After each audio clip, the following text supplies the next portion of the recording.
Welcome to Special Report Online. I'm Brett Baer in Washington. If this is your first time, welcome aboard. It's a great forum. You can continue to have our conversation with the panel. You can weigh in with questions or comments.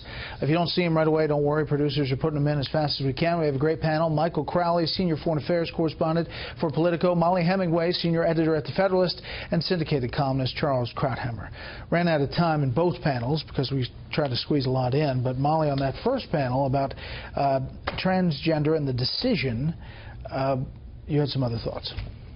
Well, I mean, it was interesting, the timing, and what I really had other thoughts on was the Sessions issue. Oh, my bad. Which I would like to. So we also talked about in the first panel the Sessions and the obsession about Sessions, it seems, from the president tweeting. Right, and I mean, anyone who knows me knows I'm not someone who reflexively is hostile to the president or freaks out over everything he does, but this behavior towards Sessions has been some of the most bizarre and alarming things we have seen, and I think it kind of reminds me of how people liked Chris Christie when he was going after teachers' unions or after the media or something like that. And then once he went after commuters, it just wasn't so much fun.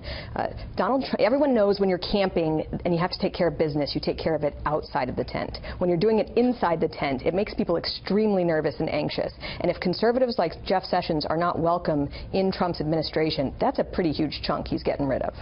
Right, and arguably, I mean, Michael, is one of the guys that had or was defending or moving forward on the Trump agenda, closer to anybody. Right. Obviously, we've talked about he was the first to endorse, but he's also been kind of, singing from the same sheet of music. Yeah, I mean, we've seen Trump come down like a ton of bricks on other people in this administration, needless to say, James Comey being the prime example.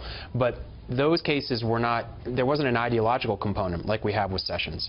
And I think suddenly it's casting into doubt, the loyalty, if that's the word, of a big and important chunk of his base. And people are saying, look, you're letting this one issue blind you to the rest of the agenda that we care so much about. I think a lot of people who support Trump on the right made a kind of compromise. We disagree with your tone a lot of the time, your style, things you've said over the years, flip-flop back and forth on a bunch of positions, but it seems like you're with us on some of these key issues, immigration, in particular, some other social conservative issues. And by going after Jeff Sessions, I think he's burning a lot of that goodwill and credibility. He risks it at the very least. He risks it at the very least. And this president does not have a lot of margin for error right now in terms of his support. I mean, he's already in the high 30s, 40%. Can't drop too much farther before he's really going to have big problems with defections in Congress and midterm election backlash. Problems on Capitol Hill, but problems with his base doesn't seem like it's an issue. I mean, at least right now, if you believe some of the other polls that look at Trump counties and people who voted for Trump, 88% plus say they would vote for him again. And they look at the alternative as being Hillary Clinton and what they didn't want before. That's why I would characterize what's going on as a reaction to the Sessions looniness. There's not a split in Trump's base, because it is very solid, as we saw in the rally in the Valley on Tuesday night, but a crack. It's just, but it's the first crack. This is the first time. I would say that Molly Hemingway is the leading indicator here.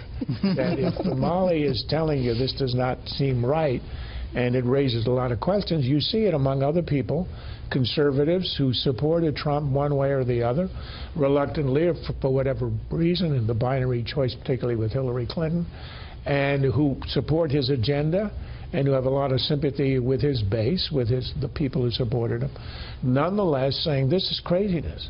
This just diminishes everyone. It makes no sense at all, and it reveals a pretty major character flaws, and politically it's sort of insane, because I think, as Steve Hayes pointed out last night on the panel, perhaps the night before, Sessions was a Trumpist before Trump. When Trump was still a Democrat, contributing to Democrats, was criticizing Mitt Romney in 2012 for being so harsh with illegal immigrants.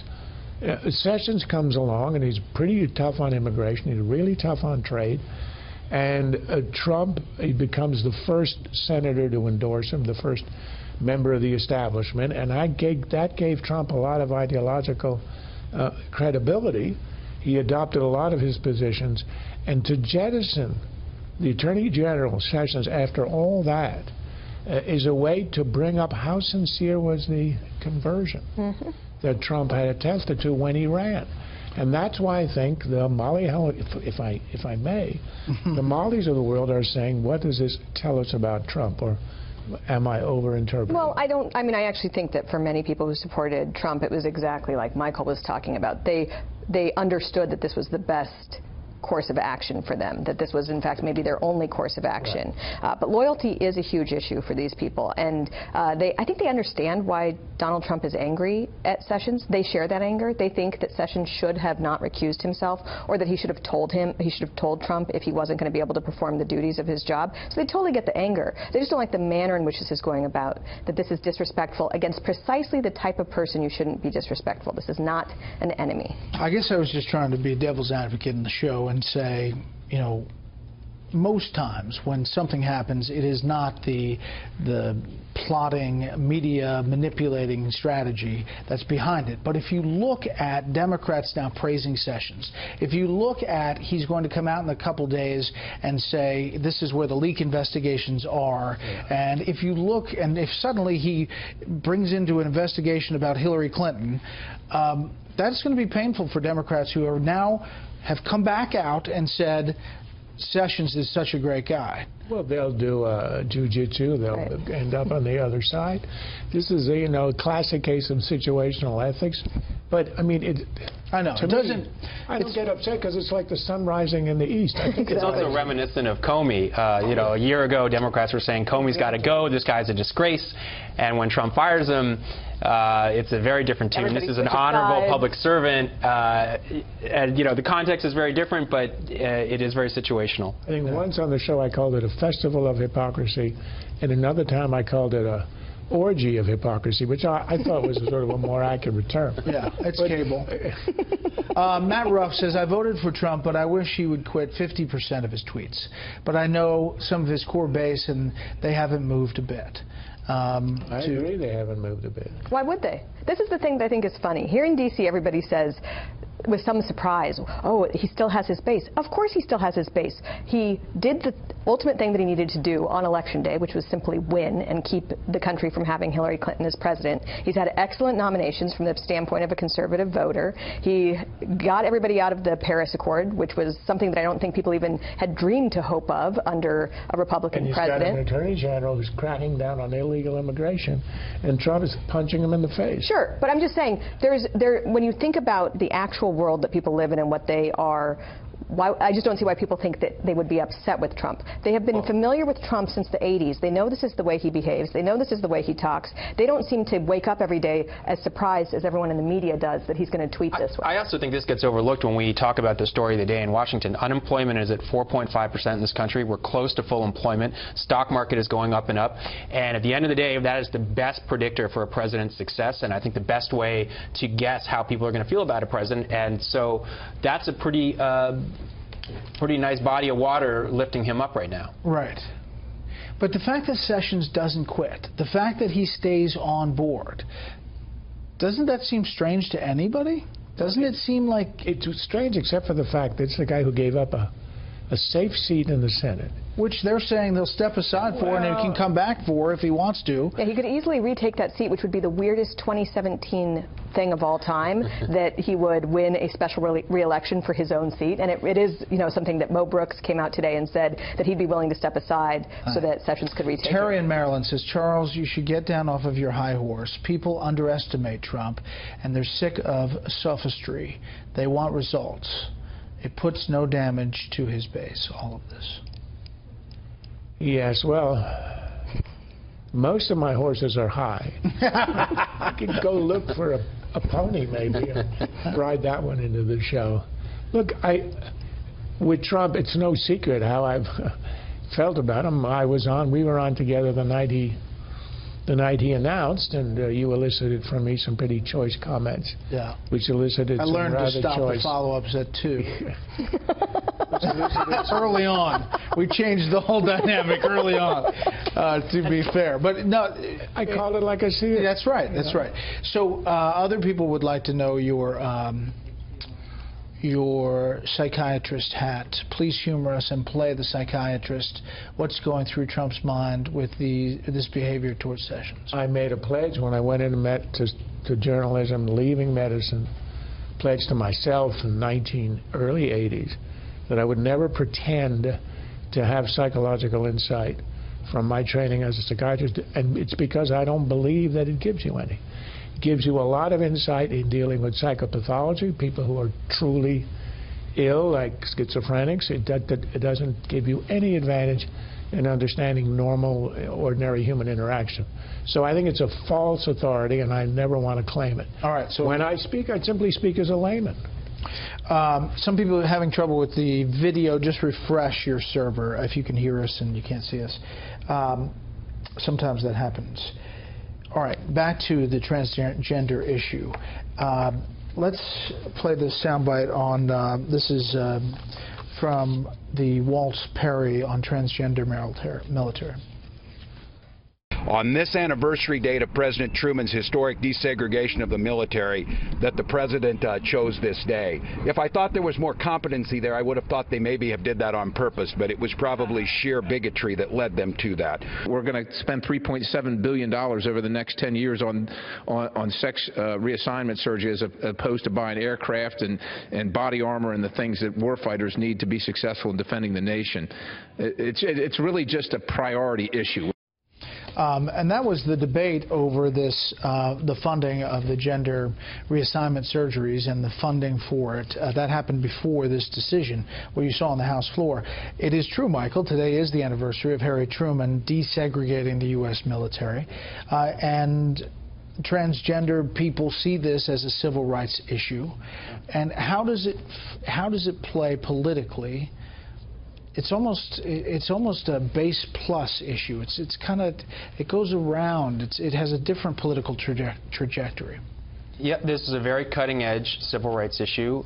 Democrats certainly see it as a civil rights issue. I suppose many conservatives might not view it that way. But I think it's a real illustration of the divide in this country right now. I mean, I think in the Barack Obama-Hillary Clinton coalition, this is an uncontroversial, obvious step forward in American society. And President Obama, I think, was clearly seen on the left as being heroic in pushing these issues forward. And I think Democrats also felt that in the America of Caitlyn Jenner having, you know, kind of sky-high ratings in prime time and being on covers of magazines, that this issue had arrived, that the public had a comfort level. And I think we're seeing that in the Republican base, maybe Republican Party writ large, and the Trump base.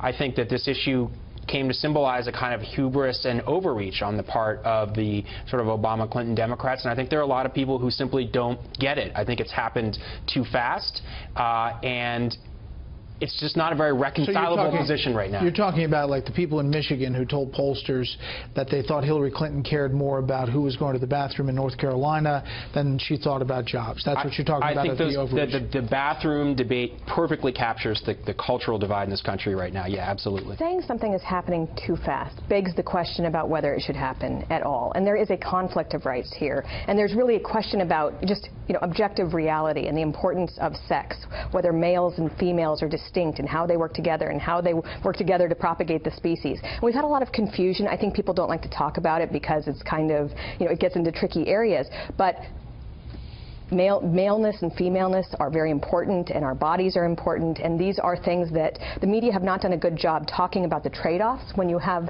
these conflicts of right issues, that having a man who believes himself to be a woman have access to private space for women, and I'm speaking objectively about whether someone is objectively a woman or a man rather than what their gender identity or how they feel to be. That is threatening for a lot of people, and particularly for vulnerable populations such as women or mothers of children in some of these spaces where women have been able to have some privacy. Right, but the Pentagon has always come down, or at least when I covered it and as this issue evolved, that if it didn't affect readiness, if the change of the stipulations to get to the front lines didn't change, then they were okay. Yeah. if it didn't change the ability of the warfighter. This is what Ash Carter said in his statement after today. Quality people in uniform are what make our military the finest fighting force the world has ever seen. I continue to maintain that what matters in choosing those who serve is that they are the best qualified. To choose service members on other grounds than military qualifications is social policy and has no place in our military. There are already transgender individuals who are serving capably and honorably. This action would also send the wrong signal to a younger generation thinking about military service. But that's precisely why the new Secretary of Defense has a study to look precisely at whether the relationships that Molly is talking about have an effect on readiness or not, and looking perhaps at the experience of other nations, or looking retroactively at the experience of the integration of gays in the military. So why would you interrupt that? Now, that's a process issue. As to the subject itself, I'm rather sympathetic with the idea that if readiness is the issue, that's an empirical study, and you can decide whether it's disruptive or not. Certainly, to have people in the field right now, unless they are disruptive, and unless they are undermining readiness, which you would think would have been reported by now, you wouldn't want to go and look to find these people and toss them out of the active military. So the question is, what do you do prospectively? I'm sympathetic to the idea that people who are transgender generally, and this is from empirical evidence, have more frequent psychological issues, which you would expect from somebody who thinks he or she is trapped in the wrong body. That leads to, and this is again empirical studies, higher levels of depression, thoughts of suicide, etc. So in my view, you wouldn't want it to discriminate in a blanket way, but you would say you might want to increase the scrutiny of people who are, given the fact that we know that they tend to have, at least statistically, greater psychological issues, which again is understandable if that's the kind of dysphoria that you feel. So a lot of people here are commenting less about transgenders in the military, but more about, like, for example, taxpayer money paying for the transition surgery when the VA is not working and they have wait lines at the VA. I agree. That's what that's what their PO. That's tens of thousands of dollars for bottom part of surgery, tens of thousands of dollars for top half of surgery, all the money that for hormone treatment, ongoing therapy. It's not insignificant, but again, I don't think even that is the big issue. It's not even about the very small subset of people that experience this dysphoria, and people should have much compassion for people who are going through this. It's about redefining reality for everybody to accommodate this, and that's where things get expensive. Rewriting regulations and rewriting the entire military to accommodate that. Well, go ahead. You can weigh in on this now. First of all, I would just suggest to viewers that there are a lot of numbers being thrown around right now. I'm not sure the studies are great. There's one by Rand that has it up to anywhere 2,000 to 6,000, and then there's how much money they're spending on the surgeries is still less than what they say is spent on Viagra in the military. Right. So I just, people should, try to independently verify some of these numbers. I'm not an authority on them myself. I guess I would make just a general point, and I'm not meaning to argue with you on the substance, but an observation about what has happened in American politics in the last generation. Some of the language I heard you using talking about this issue, gender is binary, and there are biological roles for men and women. I'm talking about sex being binary. Males and females are made. Yeah, that's fine, and I'm not taking issue with it. I'm saying it reminds me a little bit of the debate about gay marriage, and where 10 or 15 years ago we were hearing similar things, and conservatives were making the argument based on that ground, and it failed. On what ground? On the ground that there are inherent biological differences between men and women, and there's a reason why marriage should be. Marriage exists because men and women come together to make babies, and the only way that babies can be made is through a male and female coming together in sexual union. And that was a powerful that's the foundation of marriage. That's a powerful political argument. I'm not arguing with you on the substance. I'm saying as a matter of how it played out politically, it seems that argument lost, that gay marriage won in the country. The media didn't ever actually present the argument. But the country did change. I mean, it already evolved. Whether it was the media, a propaganda campaign that the media partook in. I'm just suggesting how it happened. That I'm hearing echoes of that debate, and it's just interesting to me to hear the analogies and to remember that what happened there was that I think the right came out very strong and initially won some victories, and the left, particularly as younger Americans grew older with more liberal views and the culture changed, and you may say it's the media and the culture, fair argument. Or education, too. I think people are educated very well on but that position lost in the end. I'm not arguing that you're wrong or saying I agree with you. I'm hoping for a certain outcome. But it's just triggering memories of me of how that other debate played out. Speaking of the evolution, we have a Donald Trump tweet from June 14, 2016. Thank you to the LGBT community. I will fight for you while Hillary brings in more people that will threaten your freedoms and beliefs. And then go back further to an interview he gave to The Advocate. If a gay person can be a doctor or a lawyer or a teacher or take another position of responsibility, why can't they serve this country in the military? Don't Ask, Don't Tell has clearly failed. Gay people serve effectively in the military in a number of European countries. There is no reason why they can't serve in the United States. There is nothing to say that a politician can't evolve in his thoughts. There's nothing in those statements that's different than today. What is... so first he says, I will stand with LGBT people. Yeah, and why can't they serve in this country? Transgenderism is a different issue than being gay, and so the second quote doesn't apply to being transgender in the military. And the first quote was saying, I will stand with LGBT people. And you wouldn't say that if you don't believe that people with eczema should be in the military, that you are anti-eczema. Well, when he says, I will fight for your freedoms and beliefs. It doesn't mean that you believe that the military should accommodate freedom that. to serve in the U.S. military. I'm just pointing out, he didn't say that in the original quote. There's not necessarily a conflict between those two things. Yeah. Okay. I'm interested in the fact you brought up that I wasn't aware of. Perhaps we ought to review the Viagra spending in the military. Yeah, that should be looked at quite I'm paying with my taxes, you know. I pay my tax. I didn't know it was going to that. No, I think on that issue, which I'm sympathetic to the people who wrote in, that's a separate issue. Should the military, should the taxpayers be the vehicle for this changing people's sex surgically and in other ways? Now, I think that's a legitimate issue, but I think it's different from the issue of whether they ought to be allowed to serve, assuming they have assumed a different identity.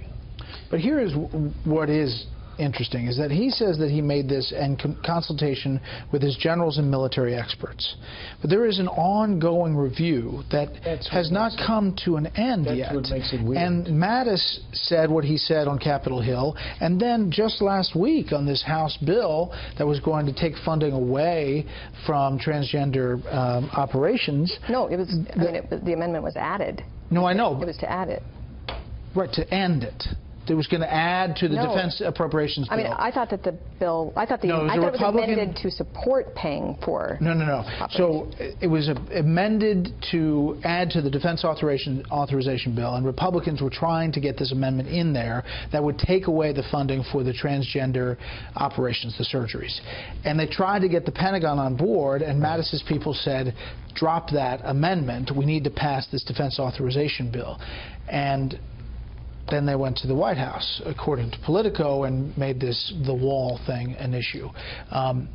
So I guess the motivation behind this move is the one that's in question. I would suspect that Donald Trump is not motivated ideologically on transgender issues. Right. But an interesting thing about that debate, according to our reporting today, is that the issue House conservatives wanted Trump to address was the cost issue. And Trump went much farther and said, we don't want transgender people in the military at all, and they're done for. And according to our reporting, some House conservatives were a little taken aback by that, saying, that's not quite what we were asking for, and you went farther with it. So the question is, did Trump intend to do that? Did he know what he was doing? That he goes all to the extreme just so that you don't get funding? Or was he looking to make a media splash? Does he intend to follow through? This is so out of the blue, you got to ask yourself, are we missing something? Was there a transgender crisis in a bathroom in Kandahar last week where somebody got surprised? I mean, obviously this is a political move. It changes the subject. I mean, the military clearly caught by surprise. You don't roll it out in this way if you're going to do this. You do it seriously, you have a consultation, and you have an answer. Stirs up the base that were mad that Sessions was under attack. Charles, are you beginning to get the idea that maybe Donald Trump is slightly different than previous presidents? I would go beyond the word different. I think different is very charitable in and of itself. It's not a pejorative. I think this enters the realm of the bizarre and the weird. By the way, one other one-sentence point. I remember a lot of Democrats being struck at the Republican convention when Donald Trump said LGBTQ. He added the Q, which even Hillary Clinton wasn't doing in public, and saying, is the Q, wow, if you can explain I believe the Q stands for queer. No, I think it's questioning, isn't it? Is it questioning? Well, What does it questioning, mean? isn't it? I thought queer was the word that had been co-opted was once in my ear. Okay, maybe it's either. Queer was once a slur which was co-opted by the movement, but that's when you add the E, either. Okay. Well, in any event, Trump went a step farther than the Democrats did, and a lot of liberals and Democrats said, "Boy, this guy is like a step to Hillary Clinton, a step to the left of Hillary Clinton." I remember issue. Peter Thiel spoke and all of that, but. And then you had Caitlyn Jenner, who weighed in today and said how disappointed she was on the announcement. I just want to make a point of this example. You just said she. So Caitlyn Jenner, who's changed, Bruce Jenner changed his name to Caitlyn Jenner. He self-identifies as she. So and that is just a great example of how transgender ideology doesn't just affect the people who are experiencing it. It redefines reality for everyone. But it's a respect thing, I understand is it not? that. I understand why you're doing it. I'm not criticizing you. I'm just trying to make the point that this is not something that's just able to be walled off into a tiny percentage of people. You know, I saw something about 1/10% or 0.5% of people. It affects the way everybody talks about reality, about objective reality, and that's why I think it's a much more important issue and one that we should cover much better and be much more careful about how we talk about it too. So I'm careful to be sensitive. Yeah, to people's. To me, it's a sign of respect. People want to be called certain things, unless there's a huge objection to it. It's like the word Redskins. I mean, it was once a word that was not offensive. It is now, so you accept the reality that. I mean, the word Negro that appears in the Martin Luther King speech, "I Have a Dream," I think 20 times. It was a normal word. It became a pejorative, so people are offended by it. You don't use it. It's just a sign of elementary tact and respect for other folks. I don't think it's a statement about gender identity or about the realities of sex. Rebecca says, I really could care less what Caitlyn Jenner thinks. And so there you go.